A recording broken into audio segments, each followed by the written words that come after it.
Last but not least, we have Im en kemach en Torah. Im en kemach en Torah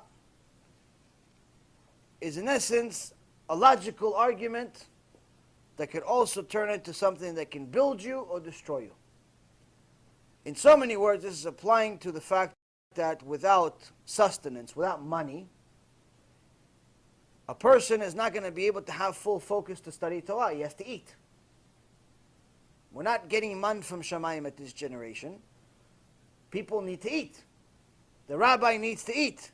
The Talmid Chacham needs to eat. Without him eating, he won't be able to learn Torah. He won't be able to teach Torah.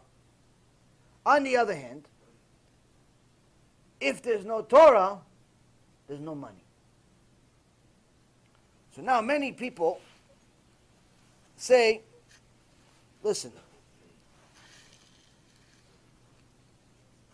I can't become a Talmid Chacham because, and I can't learn Torah because I got to work. I got to work. I got to work on this day, on that day, and this day, and that day. And let's say you even got the guy to keep Shabbat. He doesn't work on Shabbat anymore. But you tell him, listen, you need to learn Torah every day. In order for this Shabbat to really be a kosher Shabbat, you need to learn the halachot of Shabbat. In order for the kosher to be really kosher, you have to learn halachot of kosher. In order for modesty to be real modesty, you have to know what modesty is. You have to learn these things. You have to learn Torah every day. He goes, no, I don't have time to learn Torah. I don't have time to learn Torah. Why you don't have time to learn Torah? I work. It says it in Kemach en Torah. If there's no money, there's no Torah. Once I get to be a millionaire, then I'll learn Torah. The problem is he's not reading the second part. He says if there's no Torah, there's no Kemach. Meaning you're confusing. When you use the excuse of money as the reason of why you're not learning Torah, you, my friend, are confusing the cause and effect. You think that you're making money because of you, because you're a nice guy, because you're smart, because you're talented. You forgot, Hashem said to the Prophet, Liya kesef v'liya za'av, ne'um Hashem tzevaot. Hashem says, mine is the money, mine is the gold. It's all mine. Nothing is yours. Nothing. Absolutely nothing. So now, when a person is not learning Torah simply because he says, I'm working, Hashem says, you're confused. You're not working, you're confused. What are you confused? You're thinking that you're the one that's making the money. If you're thinking that you're the one that's making the money, then obviously you're going to make an excuse for the rest of your life. And eventually you're going to come up with an excuse why you need to work on Shabbat. And eventually you're going to come up with another excuse of why you need to cheat on your wife. And eventually you're going to come up with another excuse of why you need to take drugs. And eventually you're going to have to come up with another excuse of why you steal. You're going to keep making excuses forever. So a person needs to understand that if they're using the tools that Hashem Yitbarach gave them, the first tool is Yirat Shamayim. Yirat Shamayim tells you that you need to understand, before you do anything, ask yourself this. What does God think about this? What does God think about this action I'm about to take? What does God think about me waking up at 11 o'clock in the morning every day? What does God think about me going to clubs? What does God think about me overcharging my customers? What does God think about me being stingy? What does God think about me making $5,000 a month, but I only give $50 tzedakah? What does God think about that? What does he think? So I'll tell you what he thinks. When a person understands this Mishnah, he understands that everything in the world has a purpose. Everything. The only reason why Hashem gives you money is for you to fulfill mitzvot. Only reason. He cares less about your big house. You can't take it to Olam Haba anyway. He cares less about your car. You can't take it anywhere anyway. You're probably not going to want it because you want a new one. Especially if it's fancy. You want a fancy one, excellent. He cares less about your IRA account and the stocks that you own. He cares less about the companies you own and the ventures you took. He cares less about all those things. The only reason why he's giving you money is simply so you can fulfill mitzvot. Now, when a person takes the money that Hashem gave him He doesn't do that. He takes the $5,000 a month that he gets, the $10,000 a month that he gets, the $20,000 a month that he gets, and he uses it to get a car, get a house, eat out a few times a week, do his thing, and when it comes to tzedakah, he only has $20. He only has $50. He never has the maaser that he owes Hashem. He never has the 10% that he owes Hashem. In reality, you're stealing from God. It's not yours to take. It's not your money. You using 100% of your money, you're stealing. But you're not stealing from the Chabad house. You're not stealing from the school. You're not stealing from the company. You're stealing from God. Because God gave you the money so you can fulfill mitzvot, not so you could buy another car. So a person needs to understand. Simply said, each person is given money to do mitzvot. It's given money to do mitzvot. If you're not doing mitzvot with your money, you have a very serious problem in Shamayim. Why? Because now the Torah is depending on that money. There's an avrech in the world depending on that $500 a month. There's a CD that's depending on the dollar. There's a movie that's supposed to help people do tshuva that's depending on the money. There's a kollel depending on the money. Now, of course, Hashem is going to give it to him in a different place. But this was your zchut to take. This was your merit to take. This belonged to you. This chidush belonged to you. When you come up to Shamayim, they're going to tell you, why didn't you do it? Look how many people didn't do tshuva because of you. Look at the guy, he ended up leaving kollel because of you. He got stressed out, he had to go to work because you didn't send the money in. I had a guy one time say, yeah, you know what, I talked to one of my lectures about giving to a kollel. It's like, yeah, you know what, I'll do it. I'll donate to the kollel. I said, okay, great. You know, none of the money goes to me. It goes to the kollel. No problem, send it to them. He goes, I'm only trusting you. I'm like, you don't have to trust me. Go call the kollel. You don't have to trust me. You don't have to trust anything.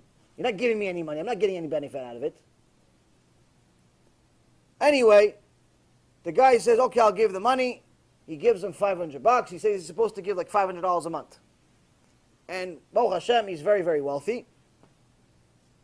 And I said, oh, Baruch Hashem, somebody, the kollel is going to benefit. Some of is going to benefit. There's going to be more Torah in the world. Great. After a few months, maybe like 6 months or so, I talked to one of the rabbis from there. I'm like, oh, so is so-and-so still giving? He's good. He increased it. He goes, no. He stopped after 2 months. It caused a lot of balagan for us. He gave for the first 2 months. He committed to give for, whatever, a year. But he stopped giving after 2 months. Why did he stop? We don't know. He stopped. Now, I know he didn't stop because of money. Because he's building a $3 million house right now. So $500 is not going to change anything. This is a problem. This is a very, very serious problem. When people commit to a mitzvah, and the mitzvah happens to be Torah, and you back out, you create a very serious problem for yourself. So, because the Torah is telling you right over here, in order for the Torah to continue growing, we need supporters. People are convinced that I still have $20 million from Wall Street somehow. Every time I tell my story, at the end of the story, we lost everything. But people are still convinced, oh, can you give me tzedakah? Give you tzedakah? I need tzedakah. Can you give me tzedakah? Can you give my company tzedakah? Can you donate some CDs? Donate $50? No. Everybody thinks we're millionaires. Or, it's something else we get. Sometimes I get guys tell me, oh, I used to give so much tzedakah. When I had this money, I gave this and I gave that. And they tell me like a whole resume of all the things they gave in their life. It's like they remember it. It's like they put a memory stick in their head and they remembered everything of all the money they ever gave in their life. And I gave this guy $3,000 and I gave that guy $8,000 and I did this. And every time there would be the Chagim, I gave this amount of money and I bought this aliyah and I did this and I did this and I did this. And the whole time they're telling me. So you're thinking, okay, great, Baruch Hashem, this guy's tzaddik. This guy has a big heart. Yeah, I don't make that much money anymore, so, I wish Hashem would just give me the money back. So I'm thinking to myself, maybe he's not giving you the money back because You didn't give it for the right reason. The only reason you gave the 8,000, the 3,000, the 5,000, the 10,000, the 50,000, the 100,000 was so you could tell people you gave the 8,000, the 5,000, the 3,000, the 10,000, the 50,000, the 100,000. That's not mitzvah. That's gava. It's gava. It's pride. Hashem hates gava. Person with gava, Hashem hates him. It's one of the people Hashem hates. As a matter of fact, Rabbi Nachman from Breslev says someone that has gava, someone that has pride, is very likely to become homosexual. He says because it comes from the same root. Interestingly enough, this is in a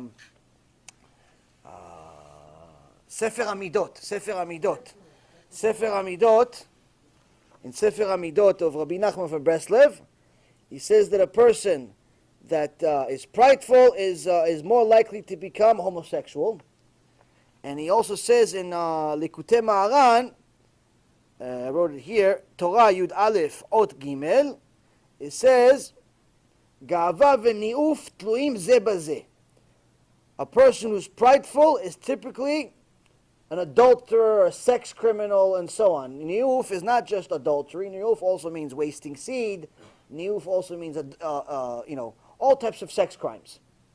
So he says he's someone that's prideful is more likely to be a criminal, a sex criminal. Torah sex criminal. Doesn't necessarily need to be a rapist or anything. But the point is that he's got a very, very serious problem. Now, what was the chidush? The chidush here, aside from what you heard, I guess, for the first time, because maybe this is not part of what Breslev teaches. Okay, so you read this then. The interesting thing is that the fact that Rabbi Nachman from Breslev says that someone that's prideful is more likely to be homosexual is interesting because the homosexuals are proud. Gay pride. So, Hashem doesn't like pride. So when you give tzedakah because you want pride, Hashem doesn't like that tzedakah. He doesn't like it. I've heard enough. New arrival screams echoing through the hallway to know that this ain't good. Once they pass me through the infierno, they don't come back. It's enough to make you go crazy. Do not think we fear you, Spirit.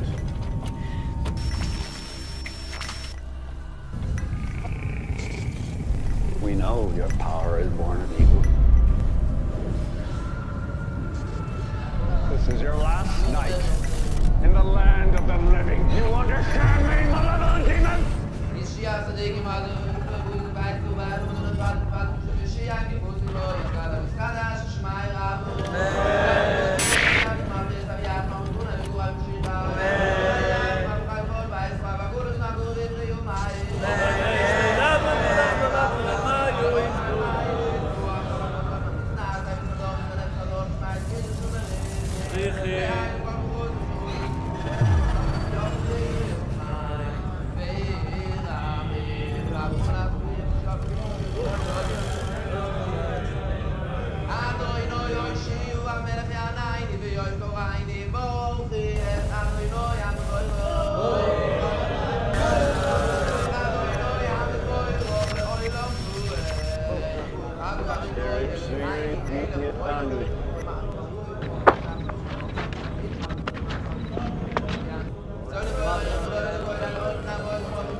There was a rich family that lived here called the Hetheringtons, and unfortunately, their daughter passed away of a heart attack inside the house. Basically, they were so devastated that they reached out to people claiming to be psychic mediums. They actually weren't psychic mediums. They opened up a total of 11 portals inside this house and invited spirits and entities from all different kinds of dimensions. Well, I think there are certain pieces of evidence that there is an afterlife. Resurrection of the dead is affirmed pretty clearly in the Talmud and the Midrash. To be honest with you, to give this lecture is a nightmare. If it was up to me, I wouldn't. There's going to be some graphic details. This place is a maze. That person after death went to a place called Sheol. This is by far the largest near-death experience study that has ever been conducted. People go to a place and they experience weird things. And sometimes they actually will see a character of some type. Well, where did that come from?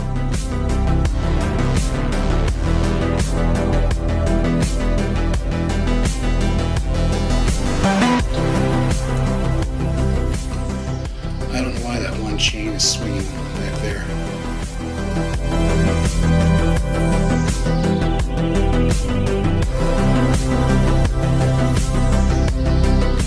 They may describe feeling profoundly peaceful, seeing a bright, warm, welcoming light. Some people describe watching doctors and nurses working on them with incredible accuracy. Next thing I knew, I was above my body watching the operation. How long did you feel like you were gone? I went to a place of timelessness. And so what that means, it could have been a second, could have been 5 minutes. I don't know.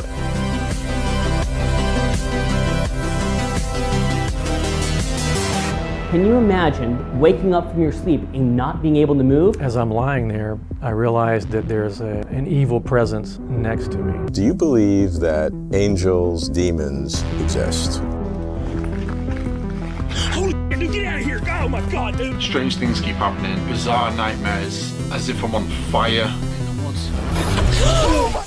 Whoa, what the hell is this? Man, I've got bad chest pain. Satan's Hollow is what it's called, the portal to hell. Some people calling it an eye of fire, while others said it looked like the portal to hell opening up. And the next thing I know, I was outside of my body, looking at my body.